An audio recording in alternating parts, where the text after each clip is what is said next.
5 seconds. Start.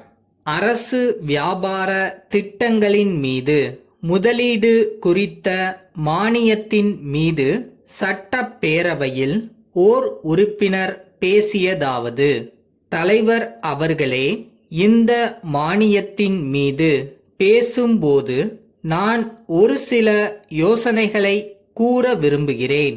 அரசு கடந்த பல ஆண்டுகளாக பூச்சி மருந்துகள் தெளிப்பதற்கும் உரங்கள் போடுவதற்கும் நோயை தடுப்பதற்கும் விவசாயிகளுக்கு பலவிதமான யோசனைகளையும் மருந்துகளையும் அளித்திருக்கிறது.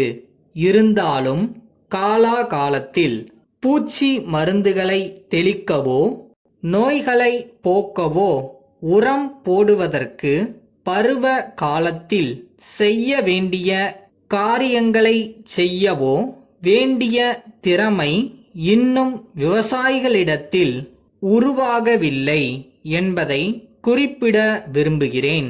காலத்திற்கு ஏற்ப பழைய முறைகளை மாற்றிக்கொண்டு புதிய முறைகளை கையாளும் திறமை விவசாயிகளிடம் பூரணமாக உருவாகிவிட்டது என்று சொல்ல முடியாது. தலைமுறை தலைமுறையாக விவசாயத்தில் ஈடுபட்டு வந்தவர்கள் லாபம் தராத எந்த முறைகளை கையாண்டு வந்தார்களோ அதே முறைகளைத்தான் இன்னும் பின்பற்றி வருகிறார்கள். ஆகவே திருந்திய விவசாய முறைகளில் ஊக்கம் அளிப்பதற்கும் பயிற்சி அளிப்பதற்கும் விவசாய குடும்பத்திலுள்ளவர்களுக்கு விவசாய செய்நேர்த்தி முறைகளில் பயிற்சி அளிப்பதற்கும் பயிற்சி பள்ளிகள் ஆரம்பித்திருப்பதை நான் வரவேற்கிறேன். அதே சமயத்தில் அவசியமானால் இன்னும் வேண்டிய அளவு அதிகமான பயிற்சி பள்ளிகளை அமைக்க ஏற்பாடு செய்ய வேண்டும் என்று கேட்டுக்கொள்ளுகிறேன். அடுத்து, தரமான வித்துக்களை பெருக்குவதற்காக ஊராட்சி ஒன்றியங்களும் ஊராட்சிகளும் மூல வித்துக்களை குறிப்பிட்ட கிராம சகாயக்களுக்கு வழங்குகிறார்கள். இது சரியாக நடைபெறுகிறதா என்பதை பார்ப்பதற்காக அவர்கள் இந்த மூல வித்துக்களை பெற்று செல்கிறார்களா என்பதை வேளாண்மை அதிகாரிகள் கவனிக்க வேண்டும் என்று உத்தரவிடப்பட்டிருக்கிறது. இந்த ஏற்பாட்டை நான் மனப்பூர்வமாக வரவேற்கிறேன். அப்படி கிராம சகாயக் யாராவது மூல வித்துக்களை பெற்று கொள்ளாமல் இருந்தால் விவசாயத்துறை அதிகாரி உள்ளூர் ஊராட்சியை கலந்து கொண்டு தரமான விதைகளை பெருக்குவதற்கு மாற்று ஏற்பாடுகள் செய்ய வேண்டும் என்று உத்தரவிடப்பட்டுள்ளது வரவேற்கத்தக்கது. புதிய வகையில் இந்த பொறுப்பை ஏற்றுக்கொண்டிருப்பவர்கள் செய்யாது போனாலும் கூட மற்றவர்கள் இதை செய்ய முன்வர வேண்டும் என்பதற்காக இந்த வாய்ப்பை அளித்திருப்பது வரவேற்கத்தக்கது. அடுத்து, உரக்குழிகள் தயாரிப்பு சம்பந்தமாக சில இடங்களில் சில குறைகள் இருக்கின்றன.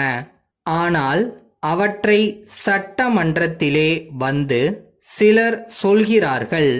நமக்கு சிரத்தை இருக்குமானால் நம்முடைய ஊராட்சியிலே ஊராட்சி ஒன்றிய பகுதியிலே எந்தெந்த இடங்களில் உரக்குழிகள் சரியாக தயாரிக்கப்படவில்லை என்பது நமக்கு தெரியாமல் இருக்க முடியாது.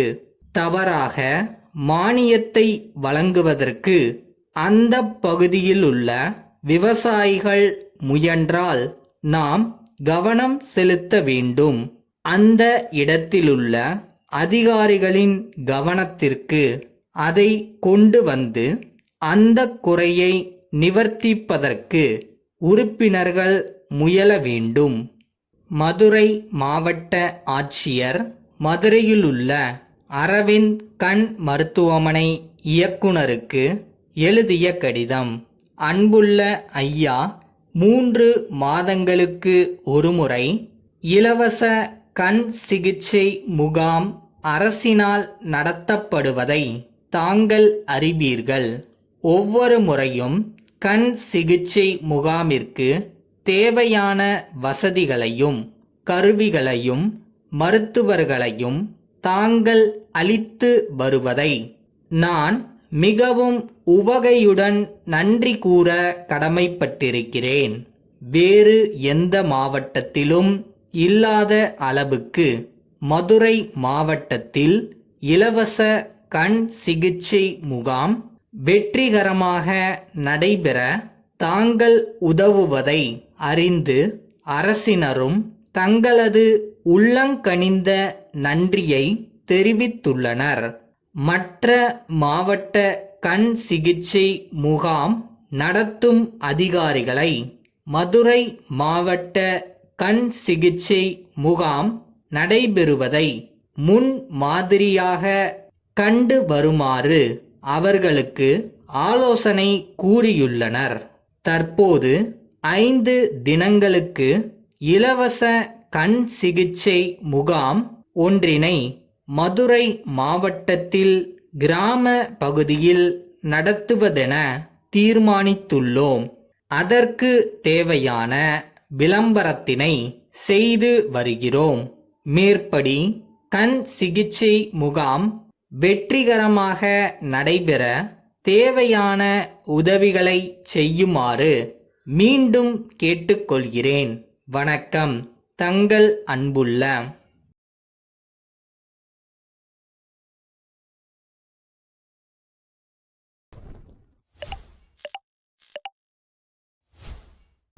கான்ஃபிடென்ட்.